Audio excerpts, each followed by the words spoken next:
जोंहा देग्लायनिफ्राय जोंनि कलेजाव सेरेगा फाउन्डेसनाव डिग्री होनायनि बेबस्था लानाय जाबाय दा जोंहा नैबाव जोङो मात्र देग्लाय आर्ट्सखौल' होनो लानाय जादों साइन्सनि बाथ्राखौ सानदोंमोन खिन्थु देग्लाय पारमिसन मोनथ'आसै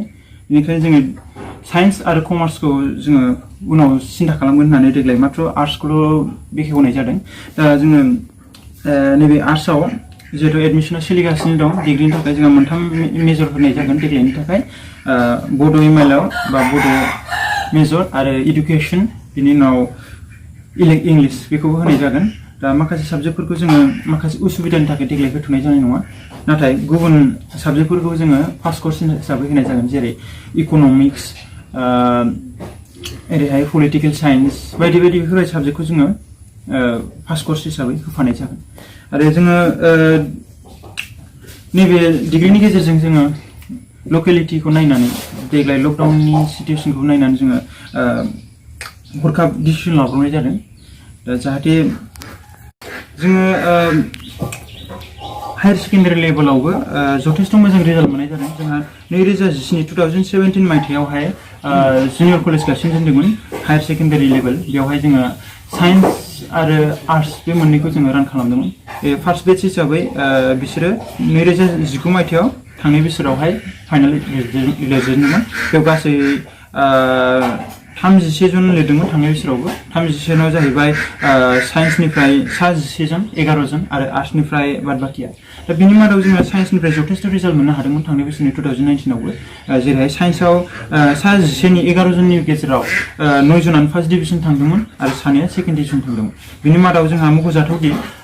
सानैसो गथ'फोर दंमोन बेलेगनिफ्राय ट्रेन्सफार फैनाय जाय मोनसे हायर सेकेन्डारियाव फरायनानै बेयो खननै गाज्रि खालामदों साइन्सआव खननै गाज्रि खालामखांनायनि उनाव जोंनियाव फैनानै बे फार्स्ट डिभिजन मोननो हादोंमोन जाय दायो डाउनटाउन इउनिभार्सिटियाव BCA कर्स खालामगासिनो दं कारेन्टलि आरो साइन्सनि आर्ट्सनिफ्रायबो जथेस्थ' बेबायदिनो मोजां रिजाल्ट खालामदोंमोन रिमार्केबल ओमफ्राय नैबाव 2020 देग्लायनि जिथु बेच बेयावबो जोंहा जथेस्थ' मोजां रिजाल्ट खालामदों जोंहा देग्लायनियाव साइन्सनिफ्राय 10 दंमोन 10आव 7बो फार्स्ट डिभिजन खालामदों आरो 7या सेकेन्ड डिभिजन खालामदों बेनि मादावबो बहुतानो लेटार लादों जेरै बाय'लजि OT इंलिश बेफोरबायदियाव लेटार लादों बेजों लोगोसे जोंहा नैबे आर्ट्सनि देग्लाय आर्ट्सआवबो फ्राय बिदिनो 20 जनाव 20 जनानो मोजां पास खालामदों नाथाय सासेया एसे प्रब्लेमनि थाखाय बेहा माने माखासे जेंनानि थाखाय बेहा रिजाल्टआ मोजां जायाखै जों मोननो हादों नाथाय नैबेयाव जों मख'नो गोनां बेदि सासे बेयावबो सेकेन्ड इयारावहाय बेलेग कलेजाव खननै गाज्रि खालामनानै फैनाय दंमोन बेबो देग्लाय फार्स्ट डिभिजन मोननो हादों आरो मख'जाथावदि माजबाटनिफ्राय सासे मेट्रिकआव मात्र 46 जौखोन्दो लाना फैनायमोन देग्लाय बियो 68% मोननो हादों आरो बियो इडुकेसन साबजेक्टआव लेटारबो लानो हादों आरो बेजों लोगोसे माजबाटनिफ्रायनो सासे 62% ना 65% बेबायदि लाना फैनायमोन माबायाव मेट्रिकआव नाथाय बेबो देग्लाय 71% लानो हादों जाय इडुकेसन साबजेक्टखौ 93 मार्क्स लानानै लेटार मार्क्सजों लोगोसे पास खालामनो हादों बिसोरो जोबोद मख'जाथाव आरो सासे दंबावो जेनेबा रौता UN एकाडेमिनिफ्रायनो मेट्रिकखौ बियो सेकेन्ड डिभिजनाव पास खालामदोंमोन बेबो देग्लाय 65 ना मा पार्सेन्ट लानो हादों बेबो इडुकेसनाव लेटार लानो हादों बेबो जोंनि थाखाय बहुत माने साक्सेसफुल होननानै बुंजायो खारन बिसोरो जाबायदि इडुकेसनेल बेकग्राउन्डनिफ्राय फैदोंमोन जेनेबा हमना ला बिसोरनि पार्सेन्टेजखौ नायनानै मानानै गिजाथावनामोन आरो सोरबा बायदिया जेनेबा हमना थार्ड डिभिजन माबा माबि बिसोरबो देग्लाय सेकेन्ड डिभिजन खालामफैनो हादों जों बेखौ माने जथेस्थ' जोङो जोंनि टिचारफोरखौ धन्यबाद होनांगोन बेखिनि रिजाल्टखौ लाबोनो हादों जोंहा स्ट्रिम हिसाबै हायर सेकेन्डारि लेभेलाव मोनथाम दं आर्ट्स साइन्स आरो कमार्स देग्लाय 2020 मायथाइनि जिथु एडमिसन बेबो जोंहा अफलाइनैनो सोलिगासिनो दङ आरो बेजों लोगोसे जोंहा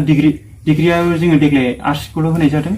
डिग्रियाबो एडमिसन सोलिगासिनो अफलाइन जाय जायहा गोसो गुदुं लकेलावनो थानो आरो मेजर लानानै फरायनो गोसो बिसोरो बिथांमोनहा जोंनि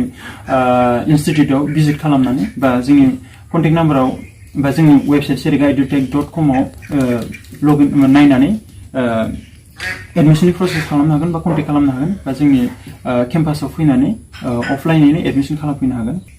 मेजरखौ लानोसै मेजर हिसाबै देग्लाय बड' इडुकेसन आरो इंलिश बे मोनथाम साबजेक्टखौ जोङो मेजर होनाय जागोन बाखि साबजेक्टखौ जोङो देग्लाय माखासे उसुबिदानि थाखाय होथ'नाय जानाय नङा नेक्स्ट बोसोराव जों निसय होनायनि बेबस्था खालामो आरो फार्स्ट कर्स हिसाबै जोंहा दङ इक'नमिक्स बड' इलेक्टिभ ओमफ्राय political science logic and philosophy बेखिनियानो